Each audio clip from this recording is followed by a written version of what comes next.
Қадірменді тыңдарман, бүгінгі видеомызда Төле би атамыздың өмірінде орын алған ғибратты әңгіме туралы баяндалады. Төле би атамызға қатысты оқиғалар желісін жалғастырамыз. Ғибрат әлемі арнамызда апта сайын жаңа, даналыққа толы оқиғалар шығарылып тұрады. Сол оқиғаларды алғашқылардың бірі болып тыңдау үшін арнамызға тіркеліп алыңыз. Сіздерге пайдалы, жақсы ой салады деп сенеміз. Ендеше бастайық. Қоңқа бидің жасынан жауға бірге аттанып, жылқы алысқан, дауға бірге түсіп, олжа табысқан Жыланкөз деген досы болыпты.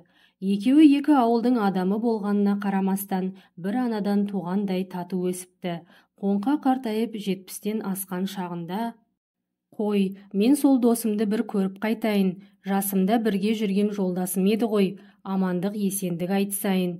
Досым әлді болса сауын бие, жүк артатын түйе сұрап алайын» деп жолға шығады.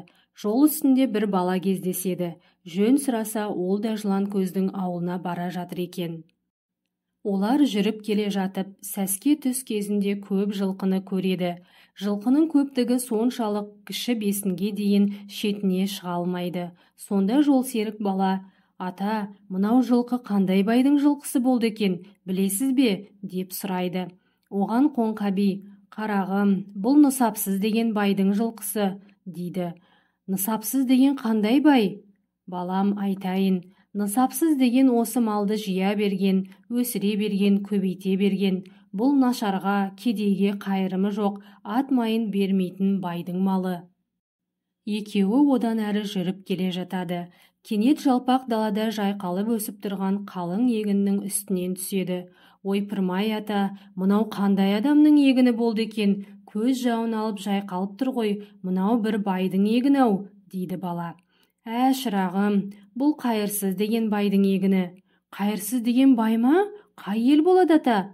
«О, шырағым, оны айтайын. Бай бір өзі пәлен адам жалдап, осынша жерді айдатты.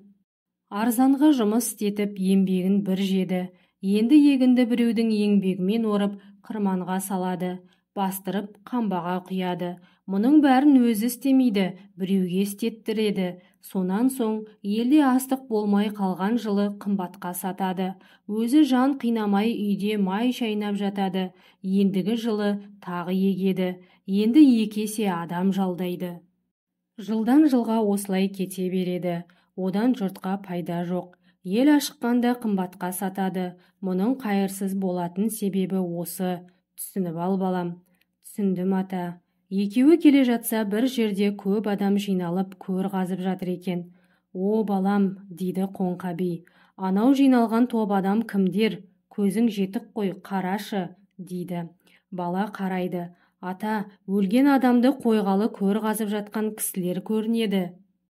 «Ендеше сен барып біліп қайт. Көметіндері өлген адам бекен, тірі адам бекен, соны сұрағын». Бала шапты да кетті. Барып көр қазып жатқандарға сәлем берді. «Сіздердің жерлейтіндеріңіз өлген адам ба, тірі адам ба?» Кісі өліп, жаны күйіп тұрғандардың біреуі: «Не деп былшылдайды мынау?» дейді. Екіншісі келіп қамшымен басынан салып жібереді. «Иттің баласы, не оттап тұрсың?» Боз балалардың 2-3 жабыла кетіп еді. Бір қариялау кісі: «Тоқтаңдар, әуелі жөн сұралық. Қайдан келе жатқан бала екен, білейік». Бала жөн айтады. «Балам, сен не дедің?» «Мен көміп жатқандарыңыз өлі адам ба, тірі адам ба дедім». «Қарағым, осы сөзді өзің айтып тұрсың ба, жоқ басқа біреу айтқызды ма саған?» «Қасымда үлкен кісі бар еді, сол кісінің атқосшысы едім. Мені осылай сұрап кел деп жіберіп еді». «Апырмай, мұны сұраған қария тегін адам емес екен-ау». «Қой, баланы ұрмаңдар, мұнда бір мән бар. Сол қарияны біреуің барып шақырып келіңдер».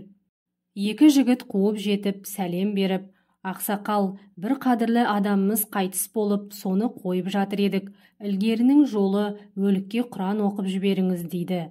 Қоңқа би: «Онда болса жарайды» деп атының басын бұрып келеді. Өлікті қойып болған соң көпшілік: «Ақсақал, алыстан келе жатыр екенсіз. Өзіңіз де бір қадірлі кісі көрінесіз. Бұл кісі де қадірлі адамымыздың бірі еді. Мына баланы бізге жіберген екенсіз. Бала шауып келді де бізден. Қойып жатқан өліктеріңіз өлген өлік пе, болмаса тірі өлік пе деді. Соны көріп шыдай алмай, біздің тентек боз балаларымыз қол көтерді. Баладан мұның қалай деп сұрадық. Өзің бе, жоқ саған біреу үйретті ме деп еді. Сол кісі сұра деді деп шынын айтты. Дұрыс. Сізден сұрайтынымыз мұны қалай айттыңыз? Бұл өлік пе, жоқ тірі өлік пе дегеніңізді түсіндіріңіз. Оны дұрыс сұрайсыңдар. Тірі өлік пе дегенім, артында өзіндей болатын бала шағасы бар ма, ас су беретін мал жаны бар ма дегенім. Ал өлік пе дегенім, өзіндей боп өсетін артында бала шағасы жоқ болса, мұның аты шын өлік, шырақтарым. Осының қайсысы екенін білгім келіп еді. Бұл өлік осының қайсысы? Ата, артында баласы бар, ас суына жарайтын мал жаны бар, дәулетті кісі. Ауылға жүріңіздер, мейман болыңыздар, дейді көпшілік. Шырақтарым, маған ауылға қонуға болмайды, мен түздің адаммын, дейді қоңқа қарт. Жолда келе жатып бала, ата, түздің адаммын дегеніңіз қалай, деп сұрайды. Қарағым, өзің аңғарымпаз адал бала екенсің, сенің атың кім? Атым Төле. Төле қарағым, түздің адаммын дегенім, көпшіліктің, халықтың адаммын дегенім.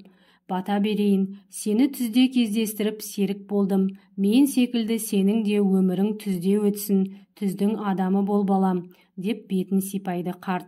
Төле есейген соң жол үстінде жолыққан қоңқа қартты үнемі құрметпен еске алып, өзіне ұстаз тұтқан екен.